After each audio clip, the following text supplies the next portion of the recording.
Good. Okay. My name is Jody Schneider. I'm the city clerk for the city of Warrensburg. And first off, you are very much appreciated. Your time, your attention, working on our committees, working on our commissions, task force. So important to our community, as you know.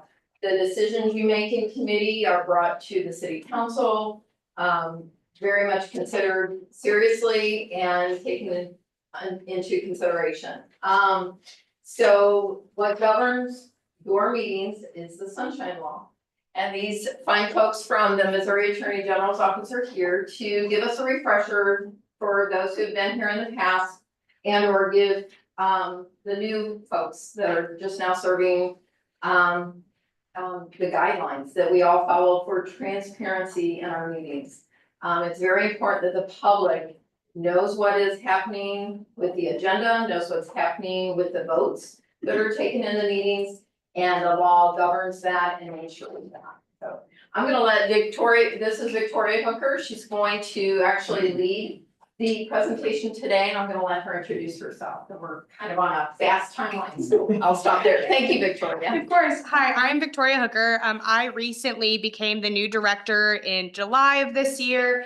Prior to that, I worked for a state senator out of the Springfield area. And then before that is when I really worked with Sunshine Law a lot more, working for former Governor Mike Parson. And so I worked with him for about a year and a half.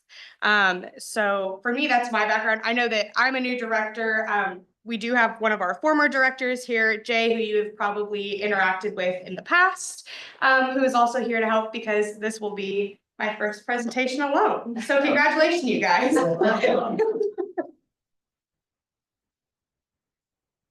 So as a disclaimer, and when I send out emails to anyone who come with complaints, if you guys email us, we do not give any legal advice. I'm not an attorney, so I definitely can't give you any legal advice, but I can help direct you in what best practices are for the Sunshine Law, and help you either work through statutes or anything like that, but legal advice cannot come from us. You will have if you have a city attorney, that's who you would go directly for that.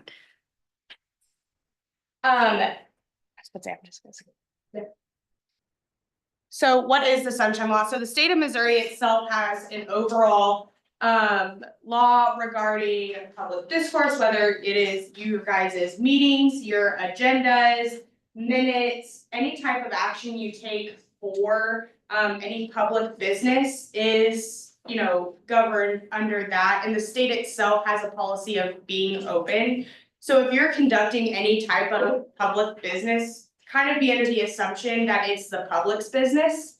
That is something that will, kind of help in your decisions of like, okay, this is where we go from here. This is what we disclose. This is what we should be discussing, and thereon. So the Sunshine Law applies to all public governmental bodies.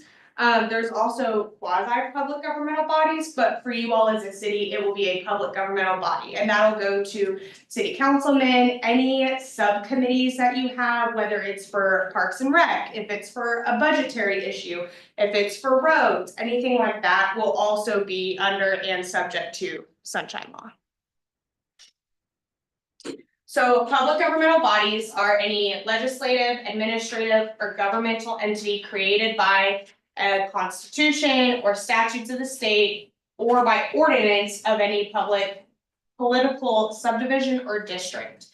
So for a quote there, by its very nature, the quintessence of a public governmental body is the power to govern by the formulation of policies, the promulgation of statutes, ordinances, rules, and regulations, or the exercise of quasi-judicial power. So again, any subcommittees you have, it's going to be subject to the Sunshine Law. So with your committees, even if it's an advisory committee, you put a group together, you're discussing things you could be doing for your city, you're bouncing ideas around, those would also be considered under those subcommittees. So if you have any reports that you send to your city council, you send to your mayor, those would be public records as well. So what is not covered in the sunshine law? That would be things such as HOAs in your city. If someone sends you any type of request for any information on HOAs, that's not something that would be governed by the sunshine law, as they are essentially still a private body. Any store you have here in town, any corporation you have here in town, they're not governed by the sunshine law. We do get those. I've had one myself for an insurance company, to sunshine an insurance company, which is not something you can do. So section 610.028, every public governmental body must have a policy open for public inspection regarding the release of any information on meetings, agendas, votes, which your clerk has done a fantastic job. You guys have one lined out already that is public, so that's for you all, not a huge issue to worry about. So under the sunshine law, provisions of how meetings are held, procedures for searching and producing records, and how fees are calculated, which note that has changed, but we will go over the difference in both fees and asking for clarification if you do get a request. But also including details regarding who sunshine law policy applies to. And we also have sample forms of this as well. So if you get one that you're kind of like, someone got my email, we just got this, I'm not sure what it is. When in doubt, always send it to your custodian of records. So send it to Miss Jody back there and she'll be able to help you, because that happens. For public meetings, any meeting of a quorum of the public governmental body is subject to the sunshine law, at which public business is discussed, decided, or public policy is formulated, whether you are in an in-person one, whether you are in an electronic communication. So if you're in a big group email, a big group text, conference call, or online chat. So say come the winter months here soon, if you guys are doing any city council business via WebEx, Zoom, Teams, that would still be subject. Just because it's not in person doesn't mean you're not going to be subject to it in those. And at that point, you have to make sure that you're giving public access to those meetings.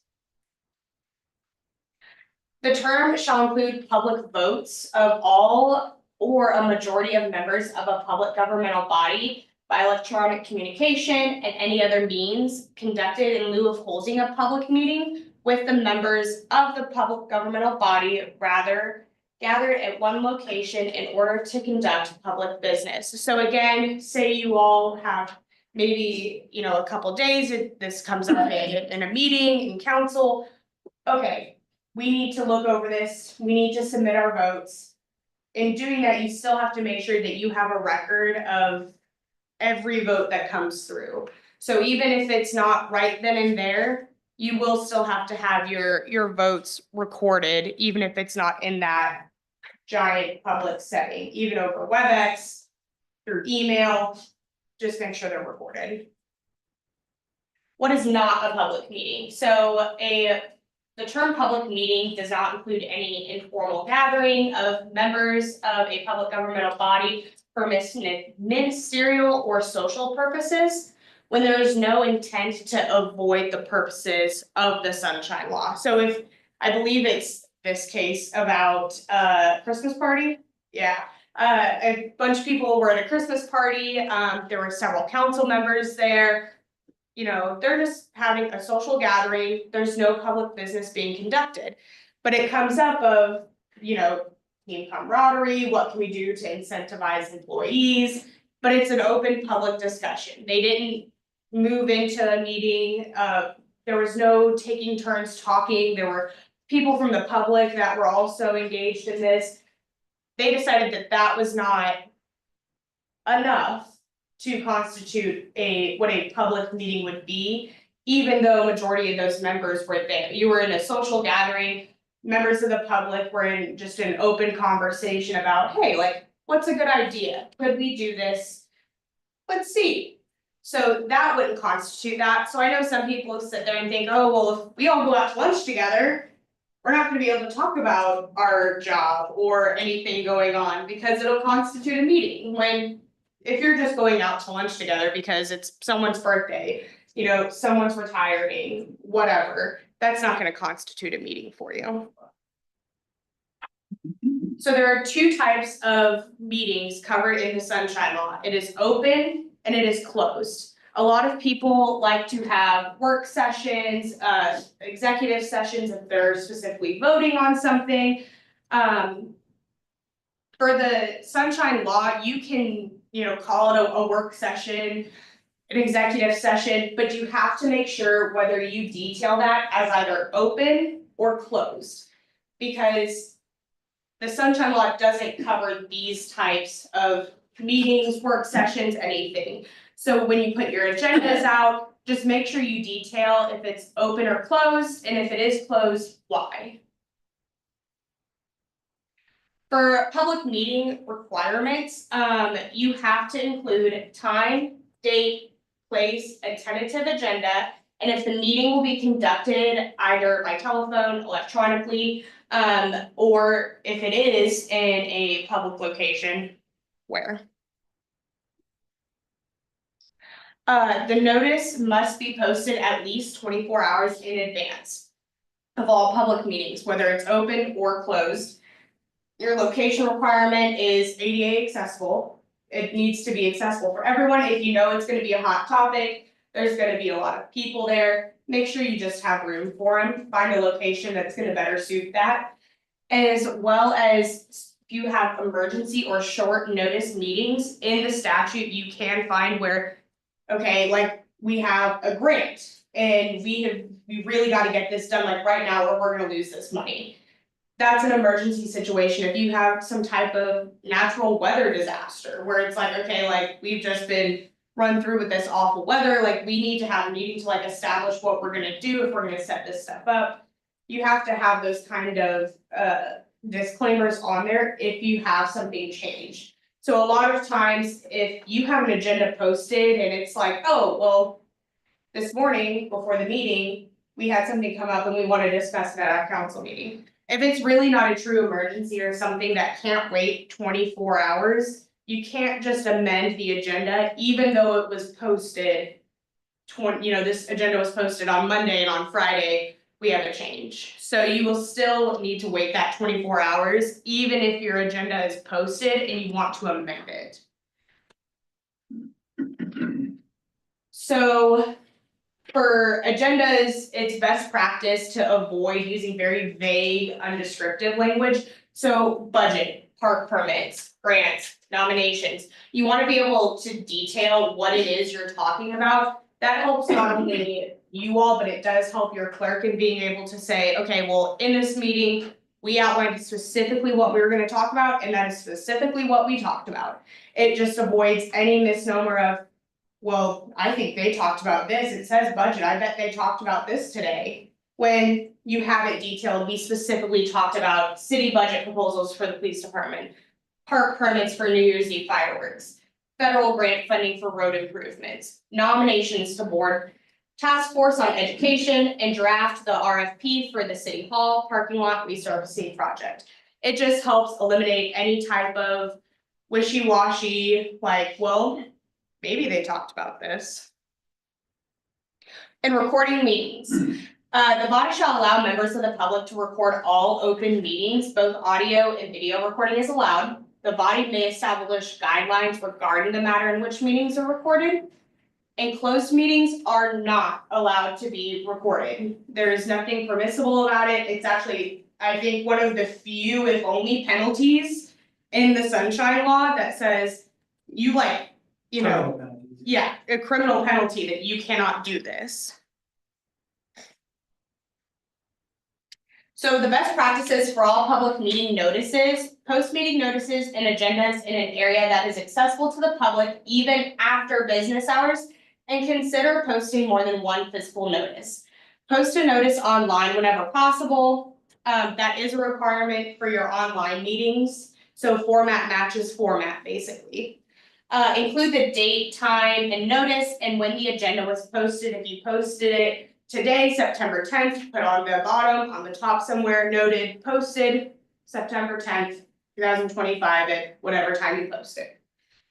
Include the name and contact info for your records custodian, Ms. Jody. And be as specific as possible again, just when drafting your items. It helps everyone and allows for less confusion or kind of rumor milling to cause issues. For meeting minutes, you must include your date, time, place. You also have to include members present or absent. Record all votes taken, including a vote to close a meeting. Roll call votes must specify each member's individual vote. Citation to section 610.021 subsection used to close a meeting, and if applicable, the good cause for your 24 hours or less meeting. Again, weather, grant, whatever. Usually closed meetings are permissive and they are rarely mandatory. So if you are you're going into a meeting, there's a topic that you feel like, okay, not sure if we need to close this. You don't always have to close them. There are a lot of cities and counties that have a completely open policy. They will have everything open to avoid the mistake of closing something they shouldn't. But for that, if you do close something, you have to have the statute decide why. You can't just say, well, because we think it's a little sensitive. You have to have the statute to close it, whether it's hiring, firing, whether it is any litigation, sealed bids for contracts.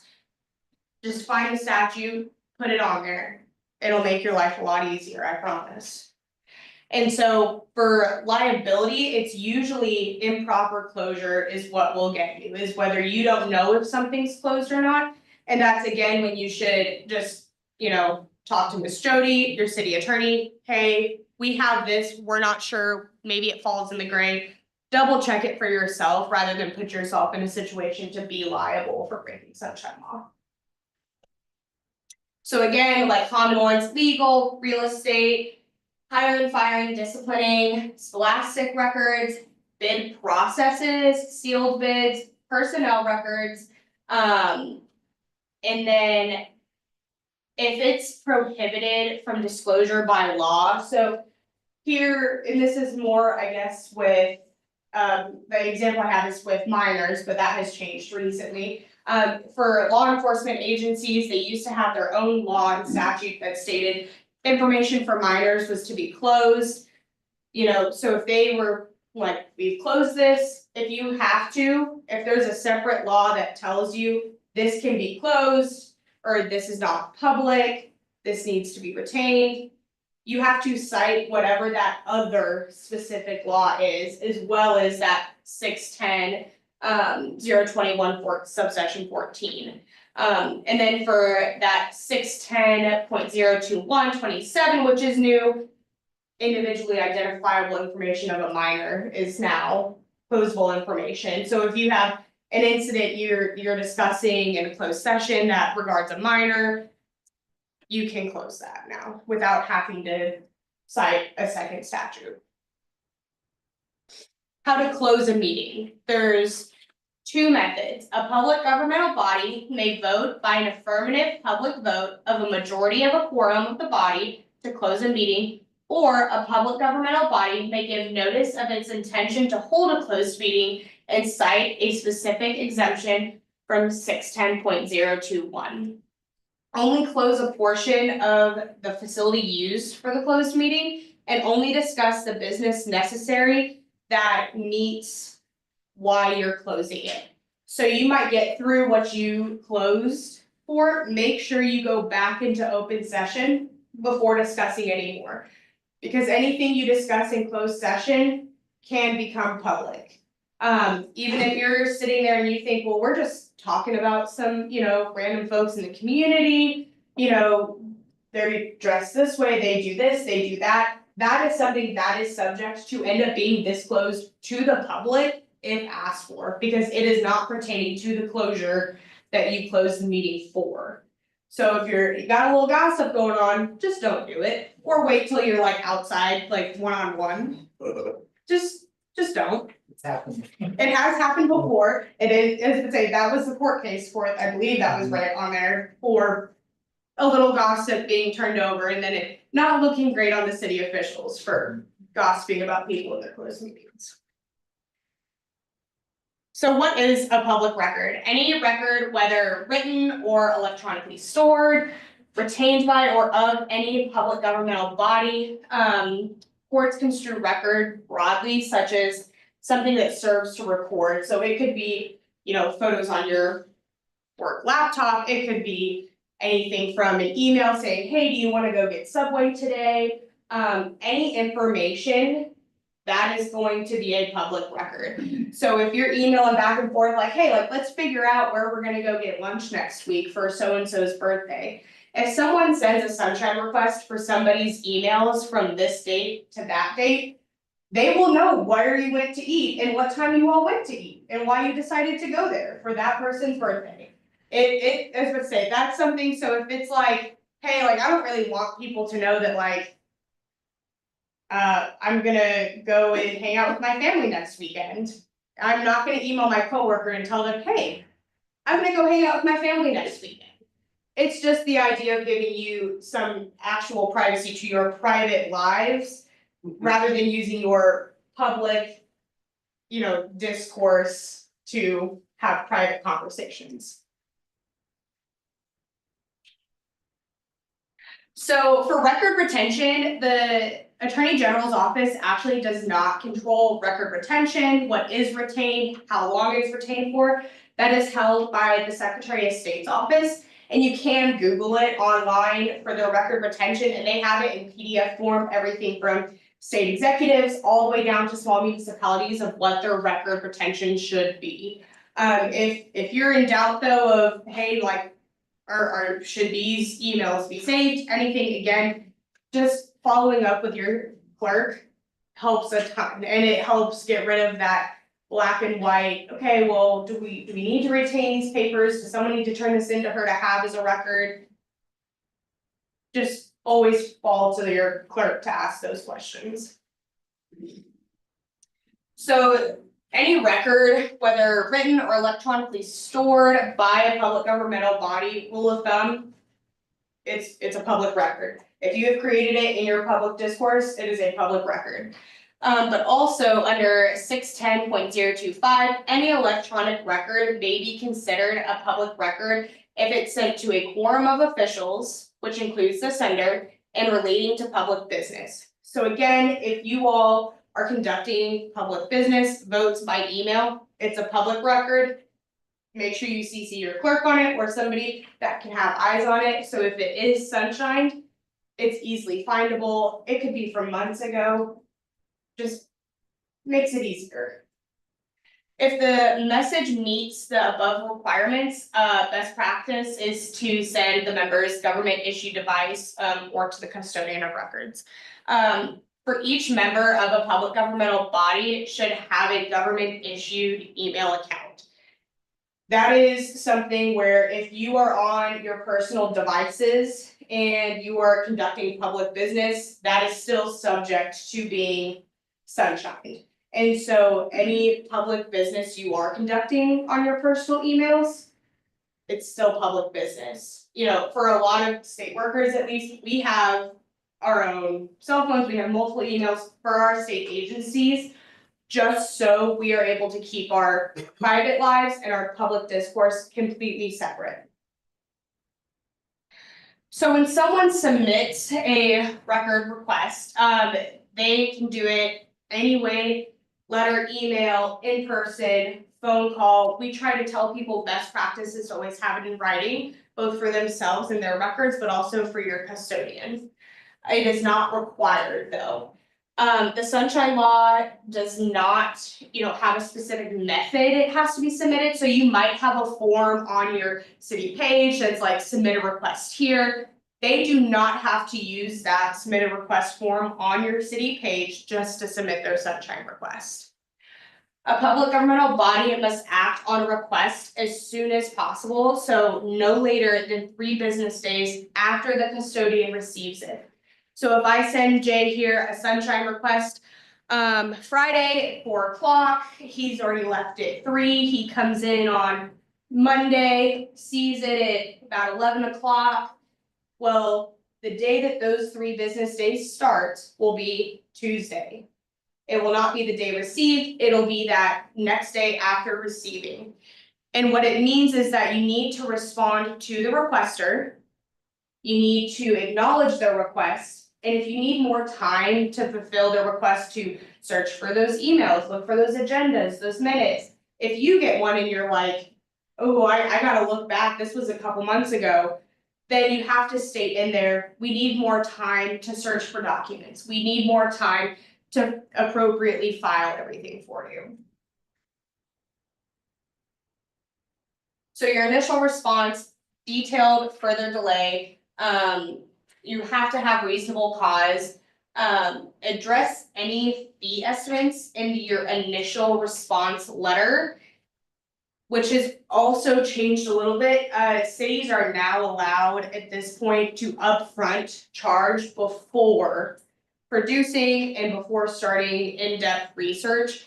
My suggestion has been, if you know what that amount you usually pay per hour, and you can figure out about how long it'll take you hourly, or that hour, 2 hours, to go ahead and cost estimate it, let them know, and then tell them in a disclaimer down there, if more charges are incurred, we will let you know, if less, we will refund you. But that's just due to a new law that was passed on August 28th in regards to sunshine law. All employees should know the identity of their custodian of records. So if you do get one and you're like, oh, I don't know what to do with this, I'm just gonna delete it, ignore it, and go on with my day.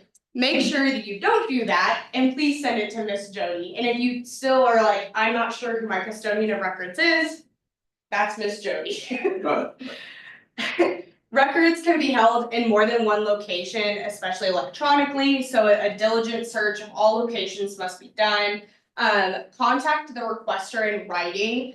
So if you email them back and you're, give them a heads up, hi, I have forwarded your email to our custodian of records at, and whether it's her email, if you guys have a specific one just for sunshine requests, so that person knows, okay, it has at least been received, but next time I should probably go ahead and just directly contact the person who will be in charge of my sunshine request. Note, the day the initial response was set, confirm the body's understanding of what is being requested and engage to clarify items. The clarification portion of this has also had a change in law, but we will go over that in another slide. For responding to open records requests for the production portion of it, if there are no responsive records, do not feel like you have to randomly find one or create one, because that is not required of you. If a public governmental body doesn't have records, they're not required to produce something that's not there, or required to create something that's not there. So if maybe they thought the, council meeting was last week, it's really this week, you don't have minutes, you don't have to try to pre-write minutes or anything like that to hand over to them, because it's not a document that's been created yet, because the meeting hasn't happened. And that's the same for agendas. If you haven't posted your agenda for a meeting yet and someone asks for it, that's not something you have to create really quick just to hand over to them. It's just not a document that's been created yet. The sunshine law does not require you guys, when you do send this, that court case below is where it was certified that you do not have to create a new public governmental document.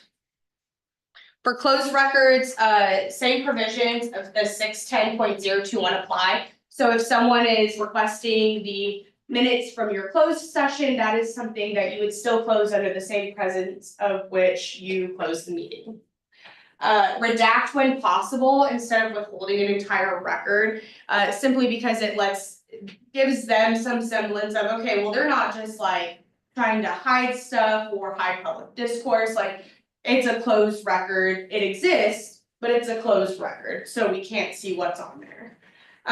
Best practice when closing records is to provide information to the requester about what documents have been closed in the final response letter. So just saying, hi, the blacked out portion from this part is closed due to RSMO, whatever it is.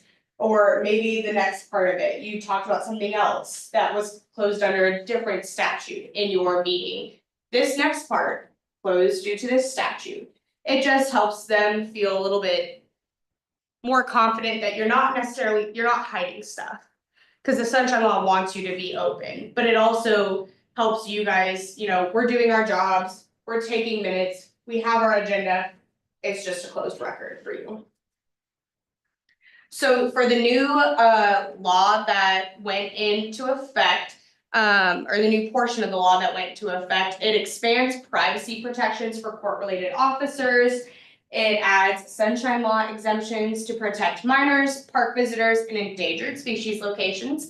And it updates the rules for public record requests, including upfront fees. So for a request for public records to a public governmental body, it shall be considered withdrawn if the requester fails to remit all fees within 90 days or 150 days if the fees are greater than $1,000. If a request for payment of the fees by the public governmental body prior to fulfilling the request. So if she is not received, you're sitting there thinking, ooh, I got you these documents, this person's still kind of heckling me that emailed me instead of you, like, to give the records over. Defer to her, because if they haven't paid, you do not have to give them over. And this is not something that is like required of you all to do, but it's something that now gives you the protection to do, especially if you get a rather large request where all of you have had to compile something really quick. It saves both you all some time and also, the effort of being like, we have your documents ready, and them saying, well, we don't want them, so we've just wasted your city time to do something for nothing. The public governmental body should include notice to the requester that if the requester fails to remit payment within the 90 days or 150 days, then it should be considered withdrawn. So if they just keep bugging you about it, they're like, we want it, we want it, we want it, they haven't paid, after those 90 days, it's considered withdrawn. And the same goes now for clarification of requests. So if someone sends you a request and you're like, I'm not exactly sure what you're asking for, all you did was email me asking, I want the agenda. Like, I want the agenda of the council meeting without, any specificity. You're like, I don't know which one would you like? If they don't respond to you again within those 90 days or the 150 days, if it's a particularly large request, then that is also considered withdrawn now. So they will, if you ask for clarification, they cannot just tell you, well, I sent you what I wanted, why don't you give it to me? They have to give you some clarification. We don't expect you to all be able to be mind readers of everyone and to know when they send something that is exactly what you are supposed, you're supposed to know, like, that's exactly what it is that they want. But you can now ask for clarification in that, in those requests. And again, you just have to have clarification on there for yourself, saying, if you fail to, provide us the clarification we're asking for after 90 days or 150, it'll be considered withdrawn. For requests, that are substantially similar as well, if you have someone who sent you 6 months ago a request for something, they never paid for it, or they never provided that clarification, if they try to sunshine it again, and they're like, well, I want this exact same thing, you are able to tell them, okay, well, you have not paid your fees from the last time we gathered all this. We don't have this information readily available. We're gonna have to compile it all together again. Then you are able to request the payment of the same fees made for the original request, as well as any subsequent fees that come for that next request. So if you charge them $60 one time, they're like, well, we're not gonna pay it. That time runs out, they try to substantially same request submitted. If you have to find all those documents again, do all that work again, then you can ask for those fees again for however much it is for that time. Any requests that were pending on August 28th, those should be considered withdrawn if the requester fails to remit fees by January 1st of this upcoming year. These do not apply if a lawsuit has been filed against the public governmental body with regard to the records that are subject to the request. This is only if you have a normal pending request. They don't remit fees if you've not charged them yet, if they don't provide clarification. January 1, then that would be the date that it would start over, essentially. There are 10 things to know about the Sunshine Law. When in doubt, a meeting or record of a public body should be open to the public. So again, rule of thumb, everything's open, it's all public business. Remember that, if you have questions, again, your clerk, your city attorney, ask them if you're in a gray area with it. The Sunshine Law applies to all records, regardless of what form they are kept in, and all meetings, regardless of the manner in which they are held as well. The Sunshine Law allows a public body to close meetings and records to the public in some limited circumstances, but are almost never required. Except in emergency situations, a public body must give at least 24 hours of public notice before holding a meeting. If the meeting will be closed to the public, the notice must state the specific provision within section 610.021 that allows the meeting to be closed. Each public body must have a written Sunshine Law policy and a custodian of records whose name is available to the public upon request. The Sunshine Law requires a custodian of records to respond to a records request as soon as possible, but no more than 3 business days after the custodian receives it. So again, if someone has said that they have emailed you on Thursday, but you didn't see it till Monday because Friday was a holiday, getting it to once your custodian of records receives it, so they might email you back saying, well, I submitted my Sunshine request. Well, you had to take the time to see it after work hours, see it during work hours, and then getting it sent to your custodian. When responding to a request for copies of its records, the Sunshine Law limits how much a public body can charge, which is per page, per hour, for copying and research fees. In your guys's policy you already have, it is already listed in there that it's 10 cents per copy, hourly fee of clerk. So your clerk has got you covered on that. There are specific provisions governing access to law enforcement and judicial records. So this would apply if you have like municipal court. Which at that point, your records should still be held, I believe, with your clerk. Those are. Unless you guys have someone else Oscar. with Oscar, okay. I was about to say, if some of them hold them, some of them don't. Right. But with your municipal court, knowing at least, okay, well, these records are held here, you're able to push them away to where they are, because again, you don't have to create and you don't have to go fishing for records for the requester if you don't have them. If they're with another agency, you're able to tell them, we are not required to produce this, please see the other agency, for these records. The Sunshine Law allows for open public meetings to be both audio and video recorded by attendees. Each public governmental body may set up guidelines regarding the recording process. And these guidelines should be in the body's Sunshine Law policy. Again, you're not allowed to record closed meetings. So if you are in a council meeting, a committee meeting, you have someone recording, they're sitting in the back, peaceful, quiet, that's their right to do so.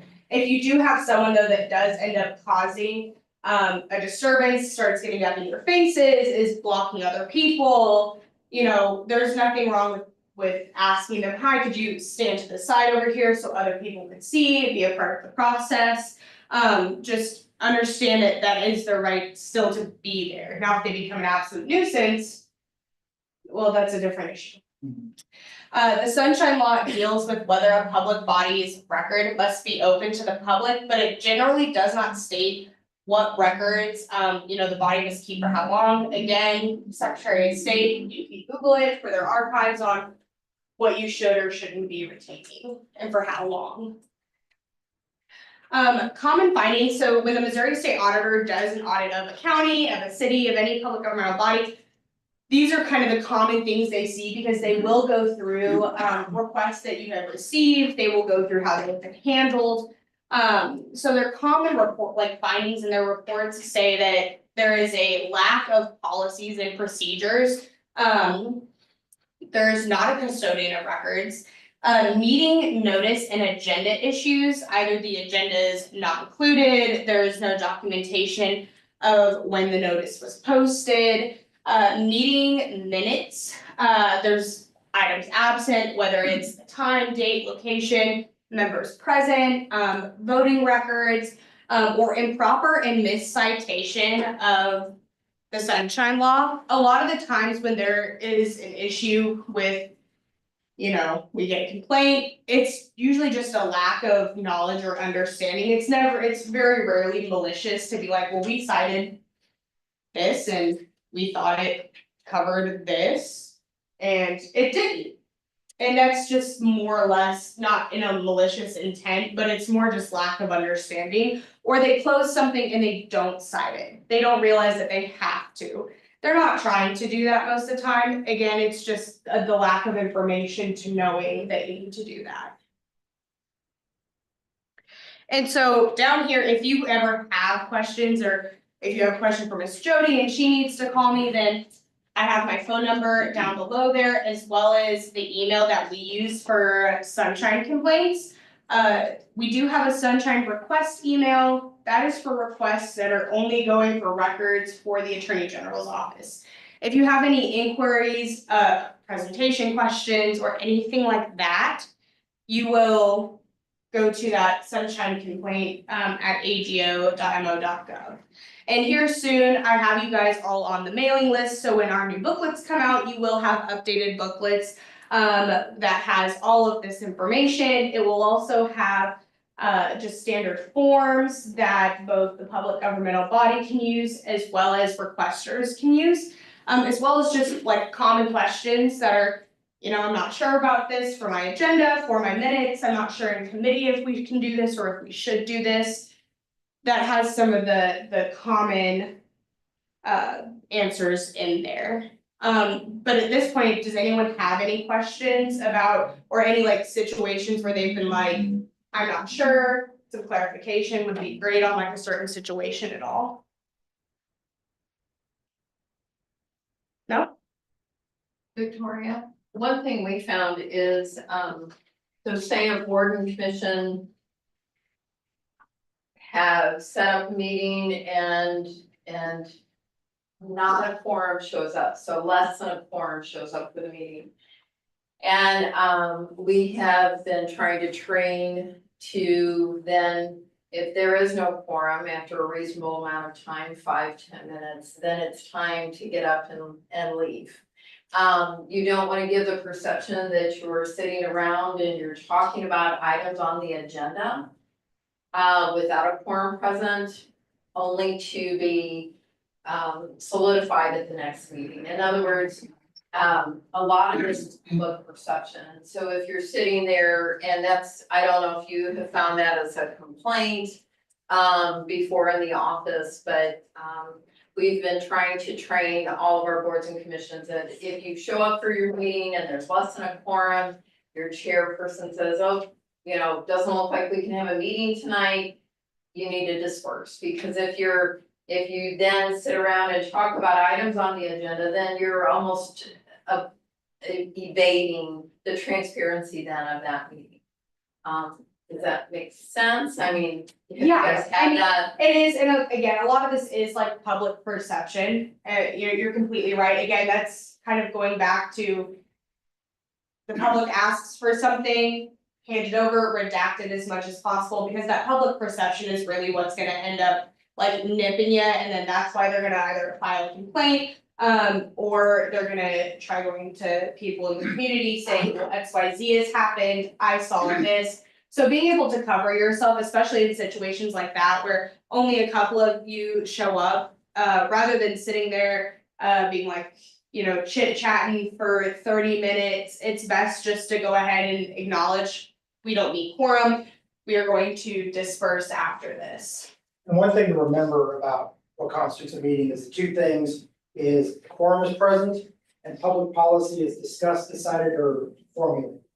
So, and even if one of those things is not present, if you guys are conducting a meeting under the guise of a public meeting, but it's not actually meeting the requirements, that's when intent kind of comes into play.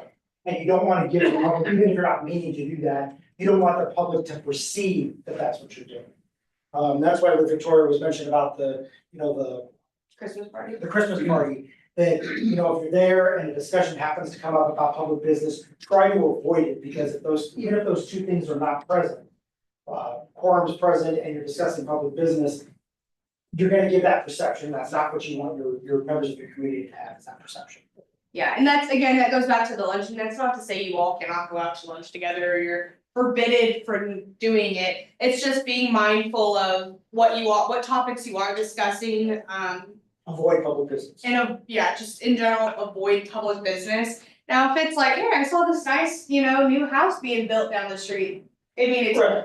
different than being like, well, I think that the budget really needs to be looked at, there needs to be some work on it. You know, that starts to veer you into that public policy discussion. That Or just even if needs you're to be- discussing that house, like, I wonder if that's up to code, we should probably check with our Yeah. codes division to see like that kind of discussion, so just, I mean. Even you if wanna it's tell not people to malicious. Kind of know when that discussion veers from a non-public discussion to getting. Cause again, you're not doing it maliciously, you're just asking questions about it, but if people are eavesdropping, peering in on your conversation, it just puts you in one of those ratty situations of having to sit there and be like, well, I was at He said, Outback she and I saw said, the yeah. city council was there talking about stuff, not. yeah. They call the homeowner next, and the homeowner's now freaked out at City Hall saying, well, my house might not be up to code, I didn't know this, I had no idea. It just helps save you all some heartache and some trouble of having to go through that public discourse of the he said, she said, this is not what happened at all conversation. Do you have any other like situations or scenarios for them? Cause I think you said some of them haven't gone through this before. How many of you have gone through a sunshine law training before? That's about half of you. They're very good. Yeah. They come every year, and we appreciate that. We'll have to start printing out bullet points for you all. That's like, these are the updates. This is the new stuff. Yeah, Not to complicate it too much, but ex parte nature. You're in a quasi judicial board and applicant approaches you outside the meeting, is that an issue? I think it's gonna depend what they're discussing, if they're asking questions that deal with a business of a public nature. If it's one or two questions, but if you're discussing policy or decisions that are gonna be made or things of that nature, actually like, hey, I get what you're saying, but we should probably ask this in a public meeting. And one of the things that the Sunshine Law covers is, you know, not just social gatherings, but ministerial. So like if you're sitting in a staff meeting, and your staff is talking about this stuff, that's not necessarily considered a meeting, even if your public body happens to be present for that particular meeting. Yeah, so if your council, like if your council people end up being in there for this like public meeting about, I don't know, boosting morale, you know, hey, we need a new toaster, And we get this question a lot too, as far as emails go. If you happen to get an email from a member, from somebody asking questions, whether it's a member of the body itself or whether it's a member of the public, one or two emails in itself is not necessarily considered a public meeting, but when you cross that line into you're discussing policy, you're making decisions, that's when you start to wade into that gray area that you shouldn't be wading into. So just, I mean, as a rational, intelligent person, just kind of know when you're crossing that boundary and like, hey, we're starting to move into our public meeting portion, and we probably shouldn't be doing that, because we don't have a quorum, or we haven't announced it 24 hours in advance or. Like if you're trying to, if someone has documents maybe that you need to, then it's like, hey, you know, maybe I missed last week, I wasn't able to get the documents for XYZ issue, could you send them over to me so I could look at them? Like, that's not gonna constitute a, As you're not making a decision, Yeah, you're not public spending public business. funds, something like that. that's just you asking for the information that was provided that you missed, that you need to make your decision and to have that public discussion and be prepared for that. But it doesn't constitute the public discussion itself. Anyone else? And you can always email us, Yeah. or Victoria. Yep, and again, I told Ms. Jody that if you guys want copies of the PowerPoint, you're welcome to them, and then again, you guys are on our mailing list for when our booklets go out, so. The presentation is public record. Yes, it is. Okay, well, thank you all for your time again. Appreciate that, and thank you, Victoria and Jay. We'll get the booklets out to your staff liaisons, and they can hand them out at your meeting when they come. The booklets we're referring to are these nice handy dandy. Of course, the picture will change to our new Yes. attorney general, but, It will be Catherine Hanaway on the cover now. and we'll have the new updated, changes in, so, we'll get them along. My business cards up here for you. Thank you again. Have a good night. Yeah, right on now. Well, when I first started, this presentation was 2.5 hours. Thank you. Yeah, take care. Thank you. So Jason, like, cut it down to an hour, like, that's not, actually. Yeah.